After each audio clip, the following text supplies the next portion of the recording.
Muy bien, bendición para todos. Les había dicho que les iba a compartir el estudio acerca del nacimiento virginal, entre comillas, de Jesús. Entonces, debemos entender y tener presente que este tema acerca del nacimiento virginal ha sido a lo largo de los siglos un pasaje muy debatido y desafortunadamente mal comprendido desde el cristianismo, porque se literaliza lo que es símbolo y allí se cae en el error. Literalizar lo que se escribió como símbolo. Por lo tanto, la dificultad para poder entender este texto es la superposición que la teología ha hecho a esta lectura. Se mezclan lecturas biológicas, teológicas, símbolos y misticismo. Y cuando no distinguimos estos planos adecuadamente, el resultado es confusión, dogmatización o rechazo racional. Este estudio, su propósito no es negar el relato ni afirmarlo desde una fe literalista. El propósito es comprender qué está diciendo realmente el texto. Para ello es necesario, como siempre digo, recurrir a la Kabbalah, recurrir al misticismo, recurrir a la ontología desde el punto que los escritores lo hicieron para dejar una enseñanza mística y encarnarla. Entonces vamos a abordar ese tema y para poderlo comprender es necesario empezar haciendo una distinción entre Jesús y el Cristo, ya que no son lo mismo. Por eso vemos las corrientes doctrinales que hoy existen, porque han tomado a Jesús y a Cristo como lo mismo. Y los textos nunca están hablando de Jesús. Los textos siempre hablan de Cristo. Entonces vamos a entender esto. Desde una lectura histórica y textual, Jesús es un ser humano en concreto, como tú o como yo. Nace, crece, vive una experiencia histórica situada y muere. Tiene cuerpo, biografía y por supuesto tiene genealogía. En la serie que he compartido, fui muy reiterativo al decir que hay evidencias arqueológicas de Jesús como hombre, como maestro, hay evidencias arqueológicas de su muerte en la cruz, pero no hay evidencias arqueológicas de sus milagros ni de su resurrección. ¿Por qué? Porque debemos entender a Jesús como prototipo del ser humano que encarna la conciencia crística. Entonces Jesús, como un ser humano, nace, crece, tiene historia, tiene biología, tiene biografía y por supuesto genealogía. Por lo tanto, el relato del nacimiento se refiere exclusivamente a Jesús, no está hablando de Cristo, está hablando del nacimiento de Jesús, el hombre Jesús, porque solo un cuerpo humano puede ser concebido y nacer. El Cristo,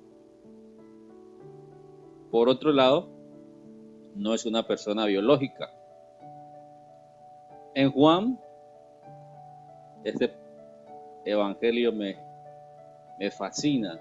Los primeros versos de Juan son una obra ontológica mística de alto nivel. Esos primeros versos de Juan resuelven todos los conflictos y todos los problemas que podamos tener en cuanto a la fe, por decirlo de alguna forma, en cuanto al crecimiento espiritual, en cuanto al despertar de la conciencia en cada uno de nosotros. Entonces Juan nos presenta el Cristo como el Logos, el Verbo, y he venido hablando mucho de esto. De hecho, basado en esto, escribí el libro El Verbo se hizo carne y habitó entre nosotros. El Arizal le llama el Cap, también se conoce como el Dabar, como el Menra. Entonces, este logo, este Cristo, es un principio preexistente. Recuerde lo que dice Juan, en el principio era el Verbo, y el Verbo estaba con Dios, y el Verbo era Dios. Entonces, este Verbo, el Cristo, conciencia y función espiritual. El Cristo no nace en un sentido físico, el Cristo se encarna. Por lo tanto, confundir a Jesús con el Cristo conduce a interpretar el relato como una excepción biológica en lugar de comprenderlo como una enseñanza sobre la posibilidad humana de encarnar conciencia. Quiero dejar este punto claro para ahora sí poder avanzar. Jesús es un hombre, Cristo es el Verbo, Cristo es el Logos, Cristo es la conciencia primordial, Cristo es Keter en el árbol de la vida, Cristo es Ankatmon que enseña la Kabbalah. No es un hombre, es la vibración por la cual todas las cosas existen. Y los evangelios lo narran muy bien.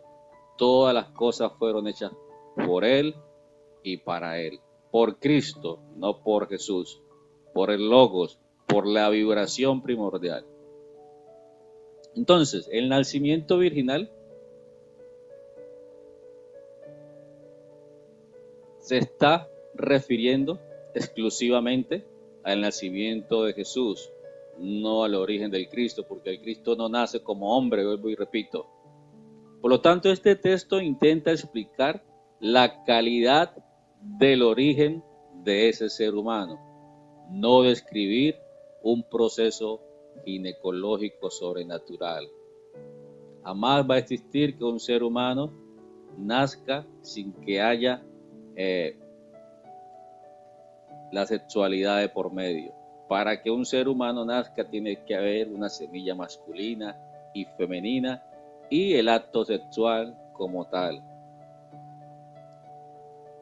Cuando el relato se absolutiza como milagro biológico, se pierde su intención pedagógica y simbólica. Recuerde, símbolos. Por lo tanto, el interés del texto no está en el mecanismo físico de la concepción, sino en la causa profunda que orienta ese nacimiento. El problema de la lectura literal moderna es que proyecta categorías científicas contemporáneas sobre textos antiguos. Desde la biología actual, la idea de una concepción sin fecundación masculina y de un parto sin pérdida de la virginidad física carece de coherencia. Entonces, por lo tanto, Miriam no fue virgen en el sentido biológico, en el sentido físico. El problema no es la ciencia, sino exigirle al texto que responda a preguntas que no estaba formulando. Debemos entender que los relatos bíblicos no fueron escritos como tratados científicos, sino como narrativas simbólicas que transmiten sentido, identidad y orientación espiritual. Comprender esto no debilita el texto, lo devuelve, por supuesto, a su contexto real y lo hace habitable. En la antigüedad, el concepto de virgen o el significado de la palabra virgen lo encontramos en Isaías. El término que se utiliza en Isaías para hablar de virgen es el término alma, que significa joven, mujer o doncella. No implica necesariamente virginidad anatómica. En la traducción griega, la Septuaginta se emplea partenos, que aquí es donde viene la confusión, porque este término partenos puede significar virgen sexual, pero también mujer no poseída o consagrada, que es lo que realmente apunta el texto. Miriam, una mujer consagrada a la divinidad. En el mundo antiguo, la virginidad no era exclusivamente una condición física. Hablar de alma no se está hablando de una condición física, sino una categoría simbólica y social. Indicaba que la mujer no pertenecía a un varón en los tiempos de la antigüedad, que una mujer pertenecía a un hombre, no pertenecía a un linaje o a un proyecto de poder. Por lo tanto, desde esta perspectiva, una mujer podía ser madre y seguir siendo llamada virgen, si su identidad no estaba definida por la apropiación masculina. Pero vamos a entender Miriam virgen como una mujer consagrada, para que no entremos en detalles políticos. Alma, una mujer consagrada. Entonces, no debemos leer o entender a María únicamente como un personaje histórico. Recuerde que los personajes bíblicos son arquetipos. Cuando literalizamos el mensaje iniciático, se pierde el valor y caemos en doctrinas y en religiones. María no la debemos entender únicamente como un personaje histórico, sino como un arquetipo. Miriam o María representa la interioridad humana capaz de recibir, gestar y dar a luz conciencia sin apropiarse de ella, sin que el yo gobierne. Entonces, Miriam o María como arquetipo representa la interioridad humana capaz de recibir, te repito, gestar y dar a luz conciencia sin apropiarse de ella. En lenguaje cabalístico, María o Miriam corresponde a Malhut receptiva, la materia abierta a la luz sin interferirla ni poseerla. Su virginidad, entre comillas, expresa una cualidad interior, que es el silencio, la disponibilidad, ausencia de ego sobre lo engendrado, perdón. Entonces, virginidad en María expresa silencio, disponibilidad y ausencia de ego sobre lo engendrado. No es negación del cuerpo, sino no apropiación del fruto. Dice el texto, entonces vamos a ver claro: Jesús hombre, Cristo conciencia. Jesús nace, Cristo se encarna. Miriam virgen quiere decir Miriam o el ser humano que tiene la capacidad de integrar conciencia sin apropiarse. Un ser consagrado a la divinidad, un ser consagrado al crecimiento de conciencia. Dice el texto también que fue concebido por obra del Ruach HaKodesh. A propósito, también los invito a que pasen por el sitio web. Tenemos disponible el libro Ruach HaKodesh y el diplomado también desde una perspectiva ontológica, apartado totalmente de la teología tradicional y apartado totalmente de lo que se ha enseñado litúrgicamente sobre el Ruach HaKodesh o sobre el Espíritu Santo. Entonces, Ruach HaKodesh significa aliento, impulso, dirección consciente. Esa es la clave, dirección consciente. ¿Cómo podemos definir Ruach HaKodesh? Conciencia en movimiento. Esa es la mejor frase para definir Ruach HaKodesh o Espíritu Santo. Conciencia en movimiento. No se trata de un ente que sustituye a un hombre en el acto sexual. Jamás va a ocurrir eso. Y jamás ocurrió. Se trata de la orientación interior que da sentido al acto. Por lo tanto, decir que Jesús fue concebido por obra del Ruach HaKodesh es afirmar que su origen no procede del deseo inconsciente, del ego o de un proyecto de dominación, sino de una intencionalidad alineada con el origen. El espíritu no reemplaza al cuerpo, lo orienta. En otras palabras, podemos decir que el concebido por el Ruach HaKodesh quiere decir que el deseo era puro, como habla el Arizal.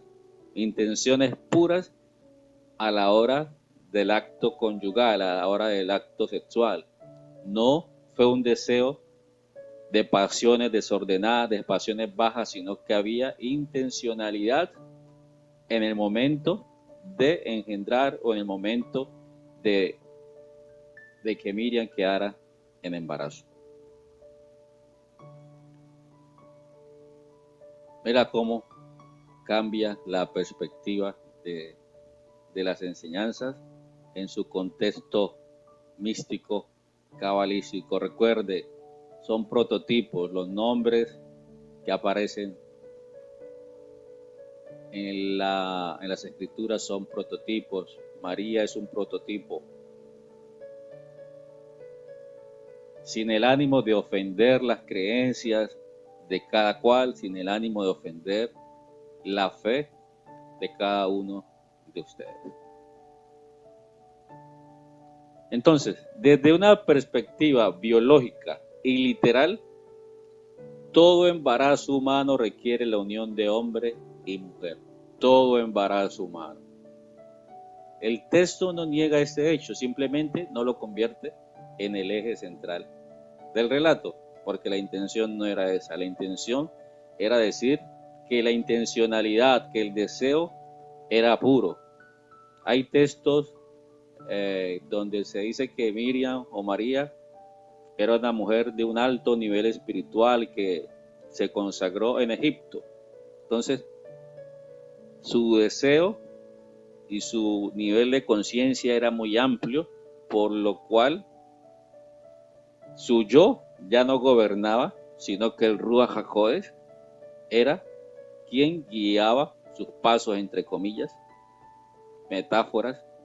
El Ruach HaKodesh es esa conciencia cuando ya el yo no gobierna, cuando el yo ya entiende que es una función y le da lugar a la conciencia. Cuando el yo pierde fuerza, aparece el Cristo y aparece el Ruach HaKodesh. Entonces, el foco de este relato no está en la sexualidad como mecanismo, sino en la conciencia desde la cual esa sexualidad es vivida.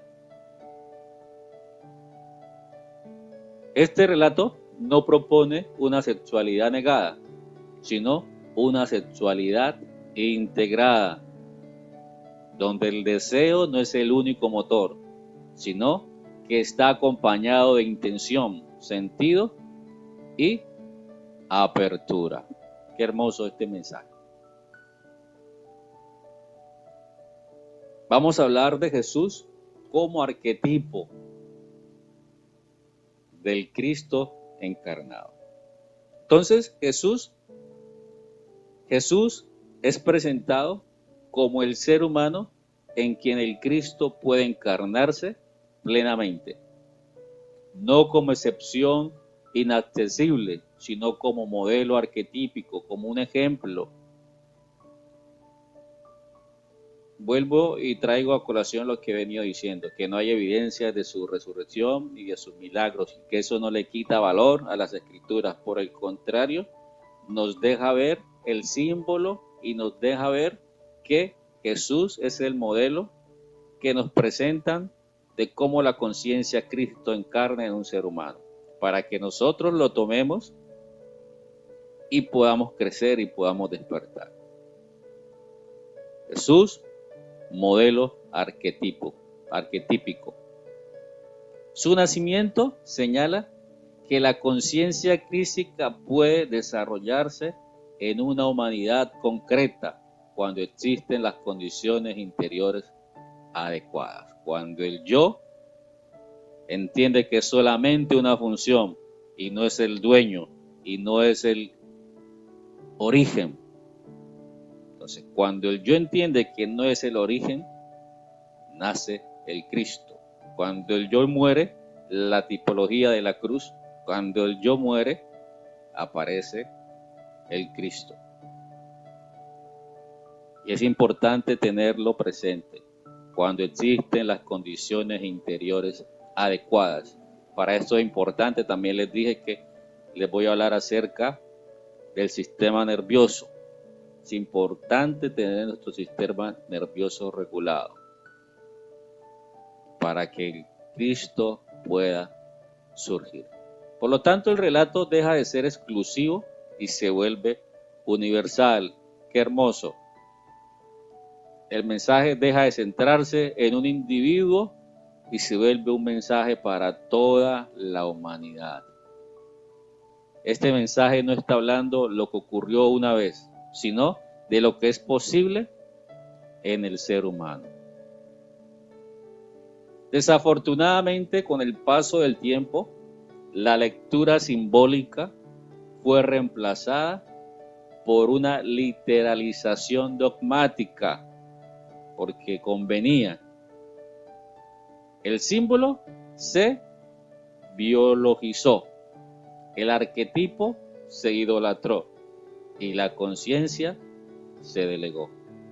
Por lo tanto, el resultado fue una espiritualidad que separa al ser humano de su propia posibilidad de encarnación consciente, con S.